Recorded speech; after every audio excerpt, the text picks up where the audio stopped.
Kritikan pedas dari SBY untuk pemerintahan Presiden Jokowi saat ini, hutang negara semakin banyak, dan banyak ketidakadilan yang dirasakan oleh masyarakat Indonesia.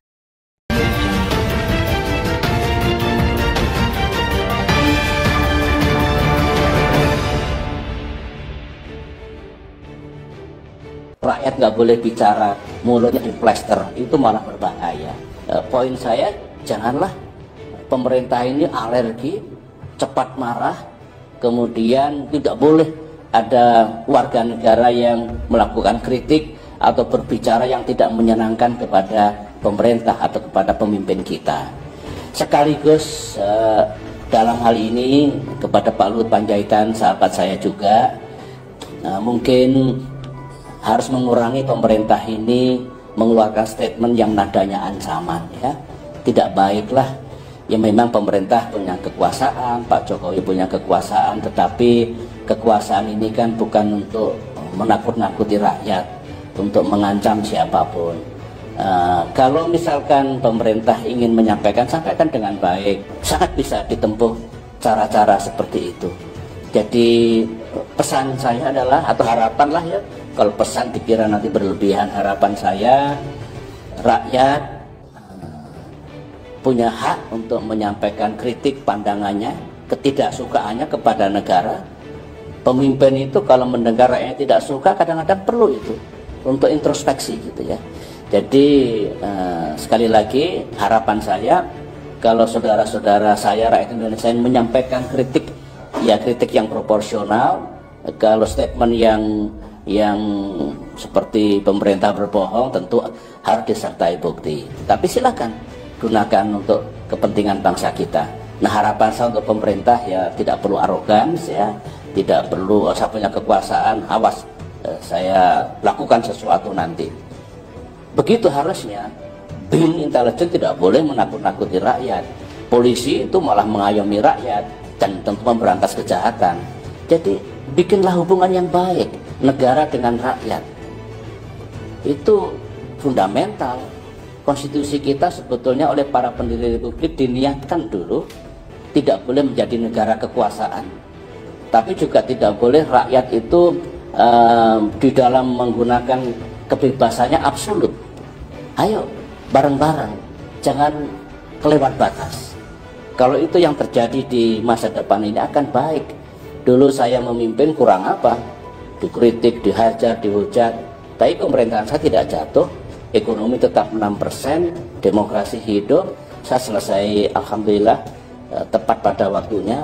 Jadi menurut saya ini juga pelajaran yang perlu diambil oleh kita semua. Dan memang sekarang maaf ya, tidak banyak kritik pada pemerintah, kritik kepada Pak Jokowi mungkin baik untuk stabilitas ya mungkin. Tetapi saya dulu, negara juga tidak jatuh meskipun dikritik habis-habisan. Cuma yang dulu mengkritik saya sekarang banyak diam, mungkin malu mengkritik mungkin. Tapi tidak apa-apa kok, asalkan ada takarannya. Ada takarannya, tidak kelewat batas dan jangan fitnah. Tidak boleh menfitnah presiden, tidak boleh. Tetapi penguasa tidak boleh sangat arogan dan niatnya untuk melakukan pembungkaman terhadap rakyat yang ingin menyampaikan pandangannya. Bawa ajalah ke suasana kekeluargaan gitu. Meskipun hukum ditegakkan kalau sudah kelewat batas.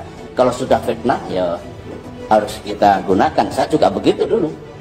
Dikritik 1000 kali, dihujat ribuan kali, saya masih sabar, tapi kalau fitnah mesti saya bawa ke ranah hukum. Terima kasih. Saya kira begitu dulu ya. Pada masanya SBY mengkritik keras pemerintahan Jokowi yang kini sudah sangat tidak karuan. Mari simak penjelasan berikut ini. Presiden ke-6 Susilo Bambang Yudhoyono, SBY, kembali mencuri perhatian setelah merespon unjuk rasa terkait Omnibus Law Undang-Undang atau UU Cipta Kerja.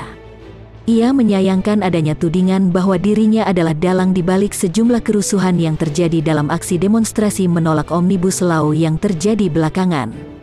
Suuzon enggak baik, saya dulu menghormati semua, misalkan PDI Perjuangan beroposisi dengan pemerintahan saya, Saya tetap menjaga silaturahmi dengan para petinggi PDI Perjuangan, katanya dalam acara Ngobrol Santai yang diunggah channel YouTube-nya.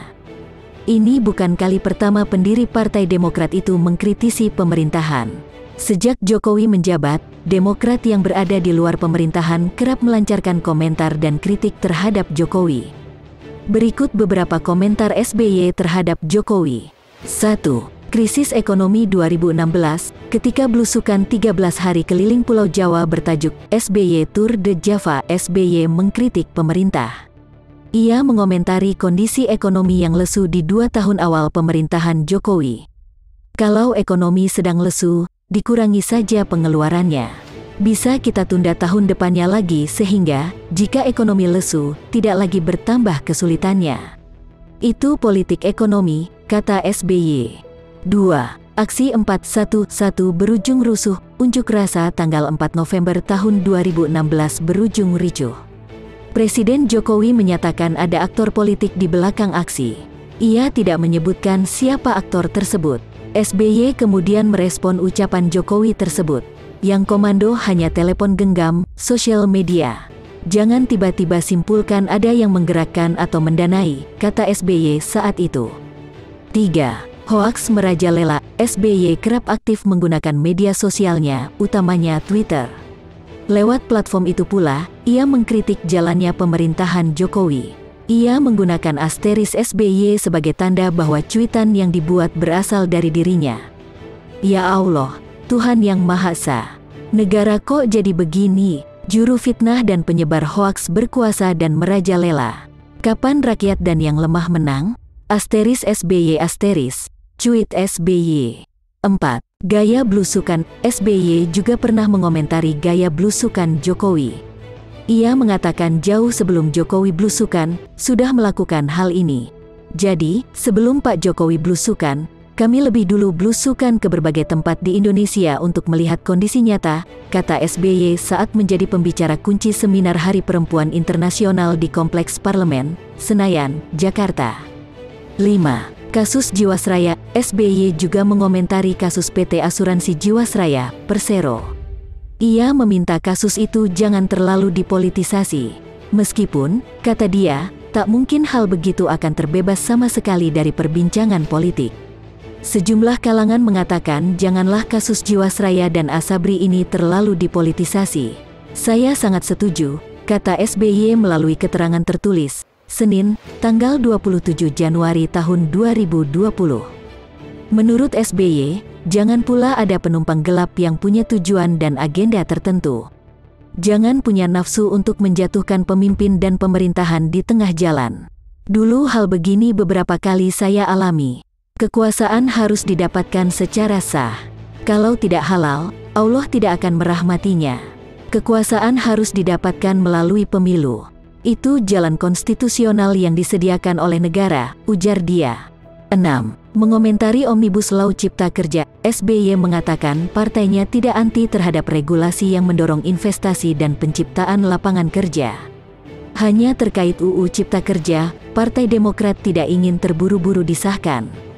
Kalau RUU masih ada masalah-masalah yang mungkin serius disahkan, hampir pasti begitu dijalankan nanti menimbulkan masalah yang lebih besar dan lebih luas. Lebih bagus dituntaskan dulu, katanya dalam acara Ngobrol Santai.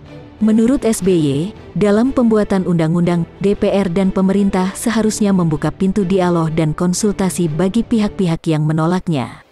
Kalau konsultasi jangan hanya kepada unsur-unsur yang setuju. Justru yang belum setuju diajak bicara.